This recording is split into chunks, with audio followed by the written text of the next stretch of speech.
Bueno, buenos días a todos, espero que se encuentren muy bien. Me presento para aquellos que no me conocen, mi nombre es Candela Dip, soy colaboradora, ayudante alumna de esta cátedra de Derecho Procesal 1 y en particular soy ayudante alumna de la Comisión 6 del doctor Diego Dousdeves y la doctora María Verónica Fisestaco. Bien, hoy me toca explicarles por este medio los temas relacionados a los recursos extraordinarios provinciales. En particular, me voy a dedicar a explicar el recurso extraordinario de inaplicabilidad de la ley y el recurso extraordinario de inconstitucionalidad. Luego, el doctor Sebastián Uranga les va a explicar el recurso extraordinario de nulidad. Bien, primero me gustaría dar o hacer una breve explicación sobre el poder casatorio y cómo lo ejerce la Suprema Corte de Justicia de la Provincia de Buenos Aires. Es decir, cuando uno interpone un recurso extraordinario provincial, ¿cómo resuelve el mismo la Suprema Corte? Primero, obviamente, pasará por un filtro de admisibilidad que lo realiza el ACUO, es decir, el órgano inferior, es el órgano que dictó la sentencia definitiva o asimilable a definitiva que a mí me agravia, para después, una vez pasado el filtro de la admisibilidad y habiendo sido declarado admisible el recurso, pasar a la Suprema Corte y que ella analice si ese recurso es procedente o improcedente. Es el segundo filtro que el recurso debe pasar. Una vez superados estos dos pasos, la Suprema Corte lo que hace es abocarse a resolver ese recurso y lo puede hacer de dos maneras. De manera positiva, en donde la Suprema Corte se aboca a resolver el recurso y dicta el fallo ella misma, en este caso será positiva y sin reenvío, o de manera negativa, en donde la Suprema Corte lo que hace es declarar procedente ese recurso, pero reenviarlo al órgano inferior a que dicte un nuevo fallo. Por eso es negativa con reenvío. Bien, me voy a detener a explicar el recurso extraordinario de inaplicabilidad de la ley. Tenemos que primero darle un marco normativo a este tema, es decir, dónde encontramos legislados los recursos extraordinarios provinciales. En primer lugar, tenemos que saber que los recursos extraordinarios provinciales los encontramos en la Constitución de la Provincia de Buenos Aires, en el artículo 161. En su inciso 1 estará el recurso extraordinario de inconstitucionalidad. En el artículo 161, inciso 3A, el recurso extraordinario de inaplicabilidad de la ley.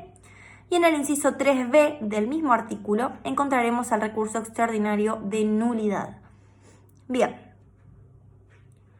El de nulidad, después ya se los explicará Sebastián, los deriva a los artículos 168 y 171 del mismo cuerpo legal. Me voy a quedar con el recurso extraordinario de inaplicabilidad de la ley, 161, inciso 3A, en donde vamos a ver que hay motivos específicos por los cuales uno puede llegar a acceder a tener un pronunciamiento de la Suprema Corte de Justicia de Buenos Aires por esta vía.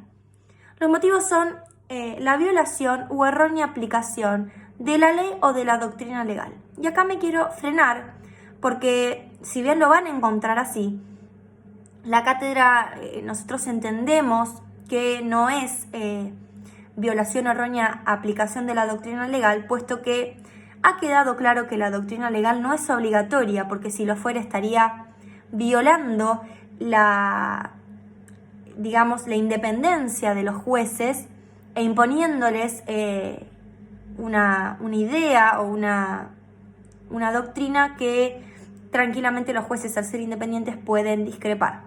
Entonces nos vamos a quedar con que el motivo es la violación o errónea aplicación de la ley.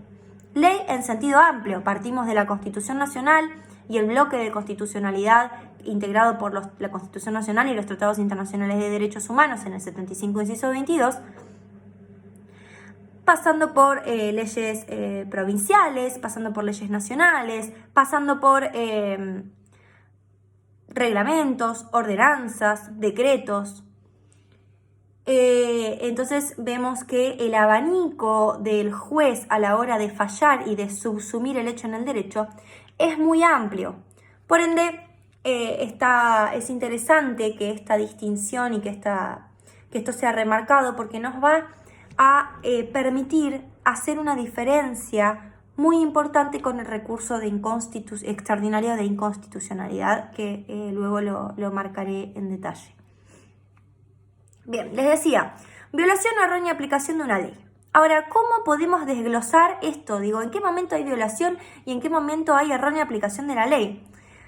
Se entiende que se pueden dar 3 supuestos. En primer lugar, aplicar una ley que no es aplicable al caso. Aplicar mal una ley aplicable. Esto significa darle una interpretación errónea. Y el otro supuesto es no aplicar la ley aplicable. Acá hay una incongruencia por omisión. Digo, todo este tema pasa por el principio de congruencia, que ustedes ya lo estudiaron en la primera parte de este cuatrimestre. Aplicar una ley que no es aplicable no significa que no se aplicó ninguna ley, sino que se han aplicado leyes, pero que una de esas aplicadas no es correcta y por ende a mí me agravia. Entonces, cuando se aplica una ley no aplicable, no hay una relación entre el presupuesto fáctico, es decir, el objeto de conocimiento del proceso que se forma con la traba de la litis, que es el que las partes llevan al proceso, y la ley que aplica el órgano jurisdiccional. En el otro supuesto, que es el de cuando, digamos, no se aplica una ley aplicable, acá el juez lo que hace es, bueno, seguramente haya aplicado otras leyes, pero omite aplicar una ley que a mí me beneficia. Entonces, acá es donde a mí me agravia, donde a mí me perjudica, de acá surge el agravio. Y por eso, cuando a mí no se me aplica una ley que es aplicable, yo puedo interponer recurso extraordinario de inaplicabilidad de la ley y poder llegar por esta vía a tener un dictamen de parte o por parte de la Suprema Corte de Justicia de la Provincia de Buenos Aires y poder acceder a ella. Encontramos que este recurso de inaplicabilidad de la ley también encuentra su marco normativo en el Código Procesal Penal de la Provincia de Buenos Aires, en el artículo 494. Bien, ahora tenemos que pensar en cuáles son las formalidades de este recurso de inaplicabilidad de la ley. En primer lugar, uno cuando va a impugnar una sentencia definitiva o asimilable a definitiva, va a tener que demostrar en qué y cómo el judicante se equivocó. Digo, la existencia de los recursos, esto nos lo dice Hitters, parte de la falibilidad humana. Los jueces son humanos y por ende los jueces pueden equivocarse. Por eso a nosotros como parte del proceso se nos permite impugnar dicho decisorio.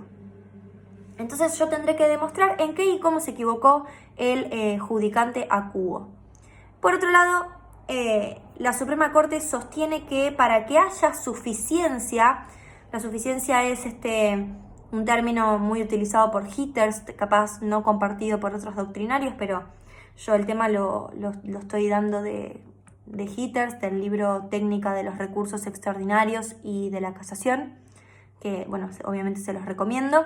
La Suprema Corte en esto sostiene que para que el recurso sea suficiente, y esto se va a aplicar obviamente a todos, pero en especial al de inaplicabilidad de la ley, uno tiene que hacer una crítica concreta y razonada del fallo.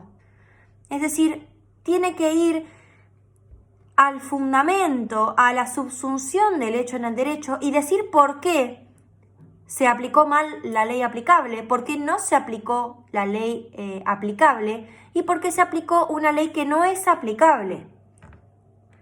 A ver, uno tiene que repeler todos los fundamentos del decisorio. ¿Para qué? Para darle a entender y para explicarle a la Suprema Corte por qué yo me siento agraviado. Y obviamente, como estamos hablando de leyes y del recurso de inaplicabilidad de la ley, uno tiene que citar la norma que entiende que fue violada o erróneamente aplicada. En este caso, y acá es donde aplico el breve análisis que hice al principio de la clase, la Suprema Corte va a resolver este recurso de manera positiva, por ende lo va a hacer sin reenvío. Ella misma se va a abocar a resolverlo y va a dictar un fallo. Bien, ahora tenemos que recordar que la Suprema Corte es extraordinaria, el recurso ante la Suprema Corte es extraordinario porque uno de los tantos motivos es porque la misma se aboca a resolver cuestiones de derecho y no de hecho.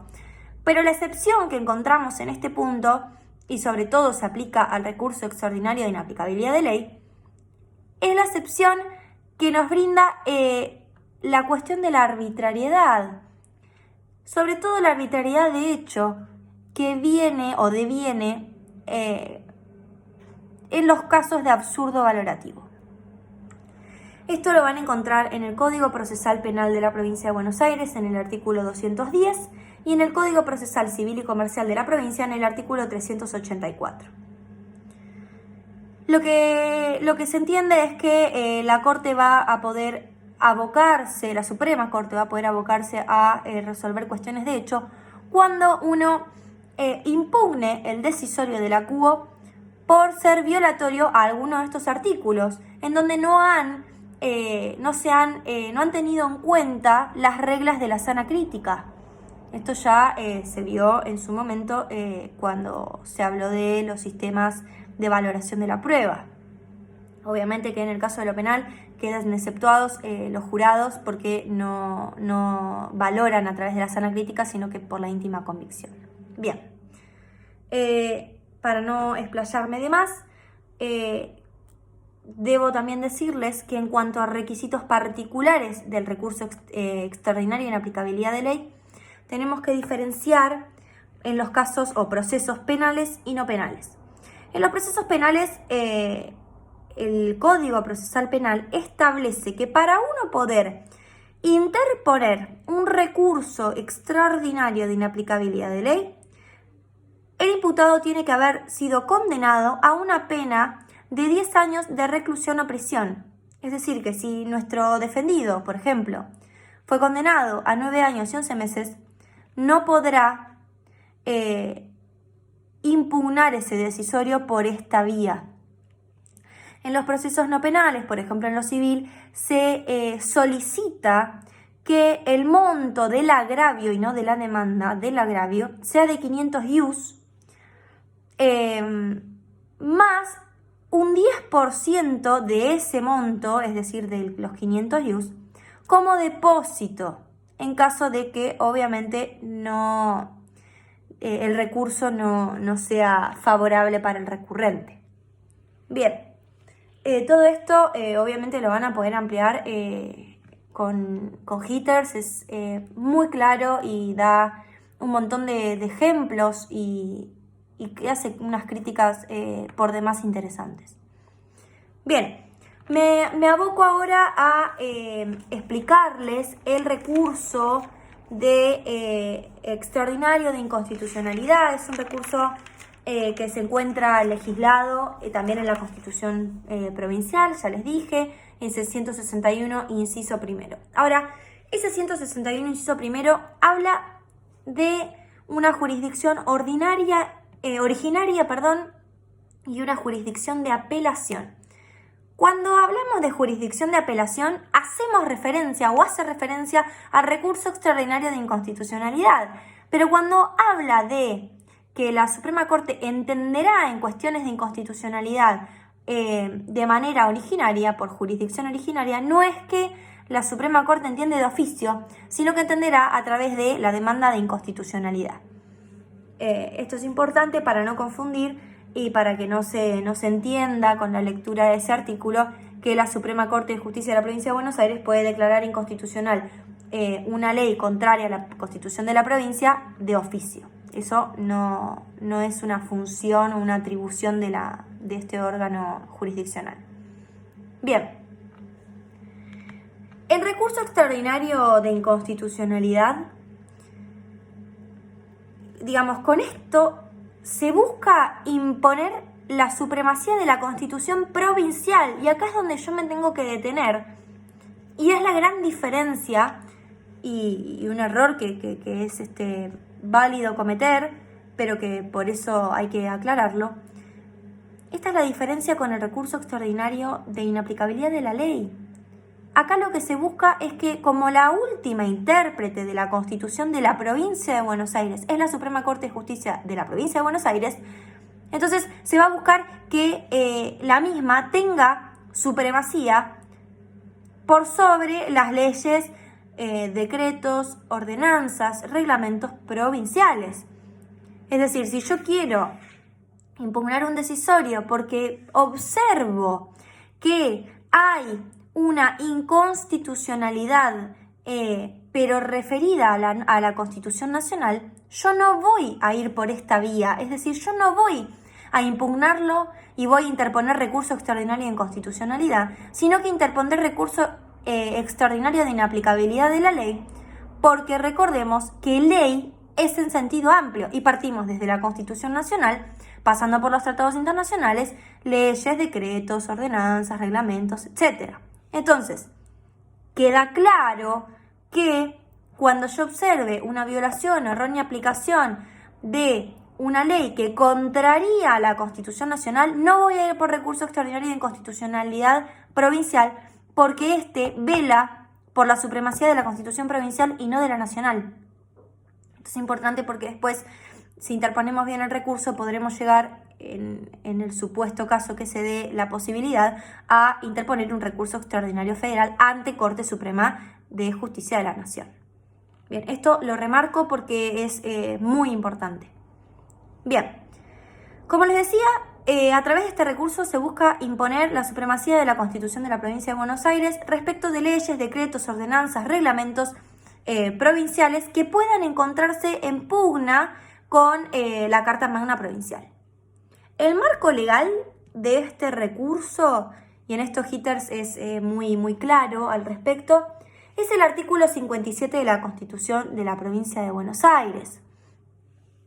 Queda en ustedes, obviamente, la lectura del mismo, pero me interesa hacerles referencia de que, en síntesis, lo que dice el 57 es establecer que los jueces no pueden aplicar una ley que sea contraria a la Constitución provincial, por ende, porque estaría cometiendo o estaría imponiendo una ley que es inconstitucional. Lo que, digamos, esta vía solo se va a abrir siempre y cuando se haya controvertido y decidido el caso constitucional. A ver, esto versa sobre un error injudicando. Se impugna la ley aplicada por estar en contra de la Constitución provincial de nuestra provincia. El control que se ejerce sobre este recurso es sobre el fallo, porque el fallo pone en juego una norma que es inconstitucional respecto de la Carta Magna Provincial. Y también porque hay una inaplicación del artículo 57 que les acabo de mencionar. Entonces, lo que dice Hitters, que es muy interesante, que acá lo que se impugnan son dos déficits. En primer lugar, el déficit del judicante, del acuo, por darle vida, por haberle dado vida a una norma que es notoriamente inconstitucional y que obviamente agravia al recurrente. Y por otro lado se impugna un déficit de tipo legislativo, porque quien le da vida a las leyes o quien las dicta es el poder legislativo. Lo que relata Hitters en su libro es el hecho de que cuando de manera repetitiva se impugna una ley o un decreto, una ordenanza provincial, en donde se la declara inconstitucional en el caso particular varias veces, se suele derogar luego por vía del Poder Legislativo. Es interesante, da una explicación bastante amplia y muy buenos ejemplos al respecto. Ahora bien, ¿qué es lo importante del recurso extraordinario de inconstitucionalidad?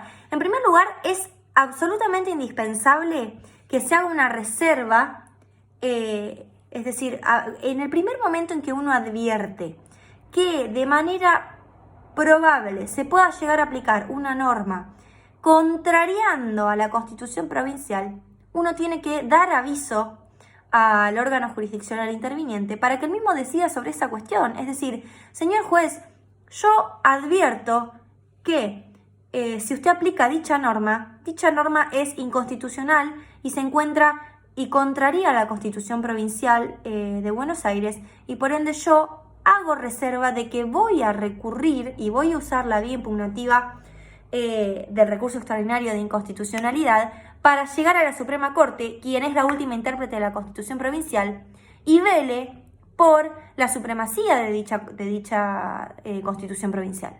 ¿Se entiende? Sobre este punto, uno puede haber conocido o haber entendido que se iba a aplicar una norma inconstitucional desde la demanda misma. Por ende, en el primer momento en que uno conoce que se podrá aplicar una norma que contraría la Constitución provincial, debe hacerlo saber. Obviamente que lo que cuestionaremos es la validez de esa norma. ¿Por qué? Porque son violatorias a la Constitución provincial.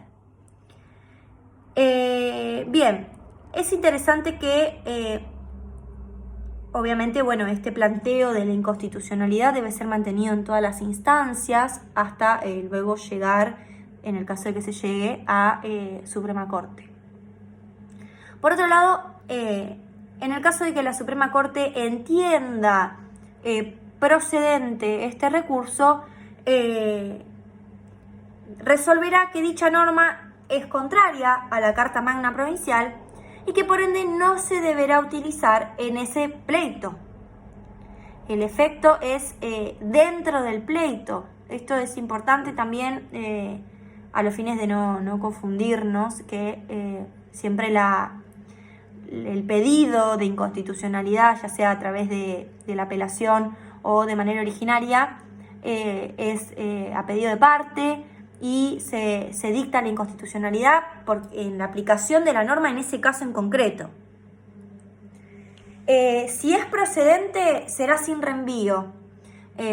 Por ende, actuará, se abocará a resolver la Suprema Corte de manera positiva, dictará un nuevo fallo y no reenviará porque se aboca de manera positiva, como les diferencié al principio de esta clase. Bien. Algo a tener en cuenta que me parece interesante es el artículo 31 bis de la ley 5.827, donde establece que la Suprema Corte de Justicia de la Provincia de Buenos Aires tiene o puede aplicar certiorari negativo y certiorari positivo, y obviamente no tiene el per saltum. Esta es una gran diferencia con la Corte Suprema de Justicia de la Nación. La Corte Suprema tendrá lo que es el certiorari negativo y tendrá per saltum. Les recomiendo la lectura del 31 bis.